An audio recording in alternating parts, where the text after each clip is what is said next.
நமச்சிவாயம் வாழ்க, நாதந்தால் வாழ்க. கடவுள் அனுகிரக நேயர்கள் அனைவருக்கும் இனிய வணக்கம். வாழ்க வளமுடன். நான் உங்கள் ஜோதிடர் விஷால் விவர்தன் பேசுகிறேங்க. நம்முடைய கடவுள் அனுகிரக சேனலில் நிறைய பயனுள்ள ஜோதிட தகவல்களை தொடர்ச்சியாக கொடுத்து வந்துகிட்டே இருக்கிறேன். பிளேஸை சென்று பாருங்கள். ஜோதிடர் விஷால் விவர்தன் அப்படின்ட்டு என்னுடைய 650க்கும் மேற்பட்ட ஜோதிட வீடியோக்கள், நியூமராலஜிமான வீடியோக்கள், திருமண பொருத்தம், அரசியல் பிரபலங்கள், இவங்களுடைய ஜாதக ஆய்வுகள், இதுபோன்று நிறைய வீடியோக்கள் இருக்கும். அதை பார்த்து பயன்பெறுங்க. என்னிடம் ஜாதகம் பார்க்க ஸ்க்ரீனில் தெரியக்கூடிய 6381573180 என்ற நம்பர் மூலமாக வாட்ஸ்அப் மூலமாக ஆன்லைன் மூலமாக ஜாதகம் அனுப்பி ஜாதகம் பார்க்கலாங்க. நம்ம இன்றைக்கி என்ன பதிவு பார்க்க போகிறோம் அப்படின்னா, சினிமா துறையில் ஜொலிப்பதற்கு எந்த கிரகங்கள் வலுவாக இருக்க வேண்டும், என்னுடைய ஜாதகத்தில் அது போன்ற அமைப்பு இருக்கா அப்படிங்கிறது எப்படி சார் நாங்கள் அறிவது? நிறைய பேர் சினிமா துறையில் ஏதோ ஒரு ரூபத்தில் ஏதோ ஒரு துறையிலையாவது நம்ம ஒரு பிரபலமாக வர வேண்டும் என்ற எண்ணங்கள் பல பேருக்கு இருக்குது.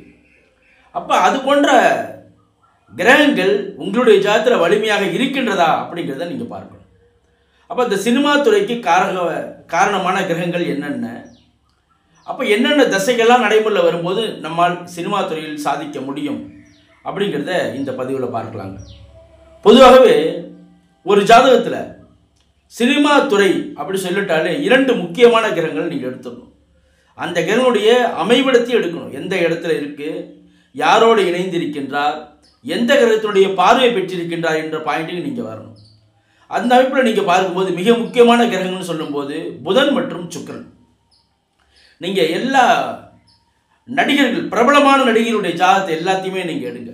பிரபலமாக இருக்கக்கூடிய எந்த நடிகருடைய ஜாதகத்தை எடுத்தாலும் இந்த புதன் சுக்கிரன் வலிமையாக இருப்பாங்க. இப்போ நம்ம ஒவ்வொரு நடிகராக அவங்களுடைய கிரக சேர்க்கையை சொல்லும்போது உங்களுக்கு இன்னும் தெளிவாக புரியும். அப்போ இந்த புதன் சுக்கிரன் ஒரு ஜாதகத்தில் வலிமையாக இருந்தால் அவர்கள் சினிமா துறையில் சாதிக்கக்கூடிய தன்மையை ஏற்படுத்தும் என்று சொல்லலாம். எதனால் அந்த புதன் சுக்கிரன் மட்டும் நம்ம சொல்கிறோம்? ஏன்னா புதன் தான் நடிப்பு துறைக்கு புதன் காரக கிரகம். அந்த பேச்சு, நடிப்பு, ஒரு பாவனை, முக பாவனை, இது போன்ற விஷயங்களுக்கெல்லாம் புதன் காரக கிரகமாக வருவார். அதற்கு அடுத்தது நாட்டியம், பாடல் பாடுறாங்க.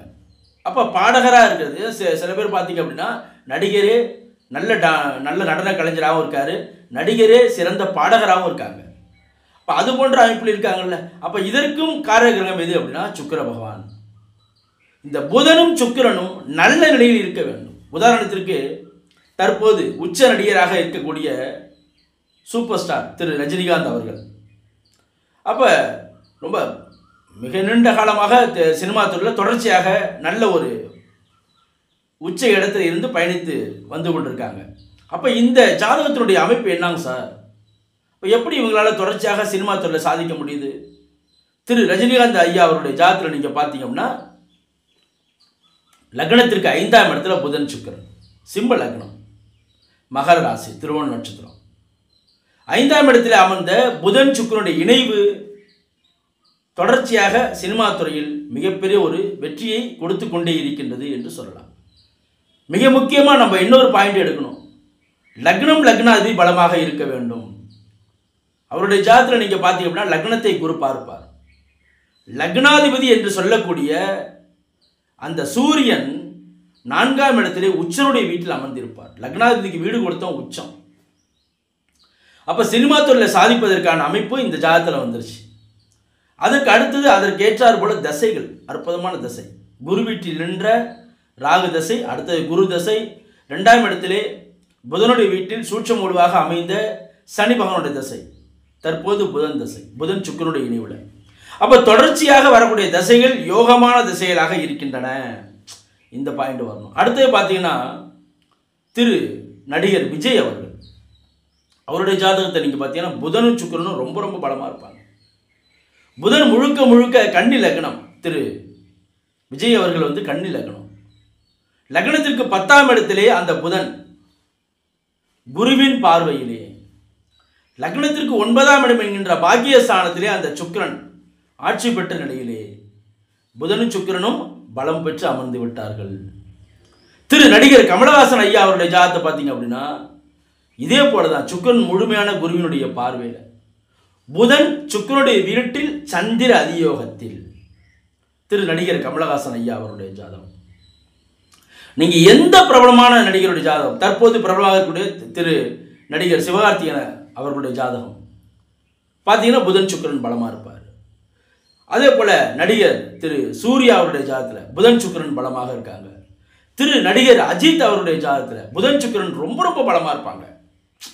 அப்ப எந்த ஜாதகத்தை நீங்க எடுத்தாலும் அதில் புதன் சுக்கிரன் அங்கே பலமாக இருக்க வேண்டும். இது இல்லாம அதற்கான தசைகள், அவங்களுக்கெல்லாம் வரக்கூடிய தசைகள் எல்லாமே யோகமான தசைகள். திரு நடிகர் விஜய் அவருடைய ஜாதகத்தில் தொடர்ச்சியாக சினிமா துறையில் நுழையும் போது அவங்களுடைய தசை புதன் தசை, அடுத்தது கேது தசை, தற்போது சுக்கிர தசை, தொடர்ந்து அவருடைய தசைகள் எல்லாமே புதன் சுக்கிரன் தொடர்பான தசைகளாகவே வருகின்றன. அப்ப தசைகள் அதை தீர்மானிக்கின்றன. தசைகள் தான் சம்பவத்தை நிகழ்த்தும்.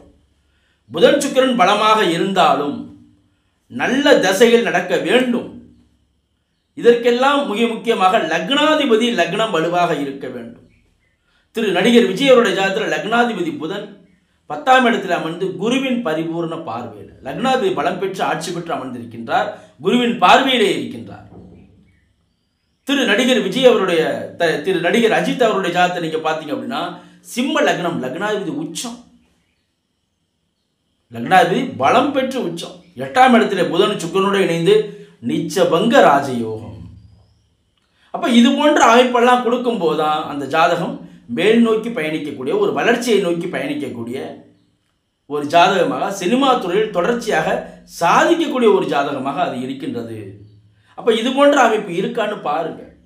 லக்னம் லக்னாதிபதி பலமாக இருக்கின்றாரா, புதன் சுக்கிரன் பலமாக இருக்கின்றார்களா? அப்ப சில பேர் பார்த்தீங்கன்னா தொடர்ந்து இப்போ சினிமா துறையில் வந்து சில ஆண்டுகள் மட்டும் இருந்து விட்டு சென்றவங்க, அதற்கு பிறகு மார்க்கெட் இல்லாமல் வாய்ப்பு இல்லாமல் சென்றவங்க இருக்காங்கல்ல, அவங்களுடைய ஜாதகத்தில் புதன் சுக்கிரன் நல்லா தான் இருக்கும், தசை தான் அதை பாதிச்சது. அவங்களுக்கு தசை சரி இருந்திருக்காரு, தசை தான் அதை பாதிச்சது. அப்போ புதன் சுக்கிரன் நன்றாக இருந்து சினிமா துறைக்கு வந்தாங்க.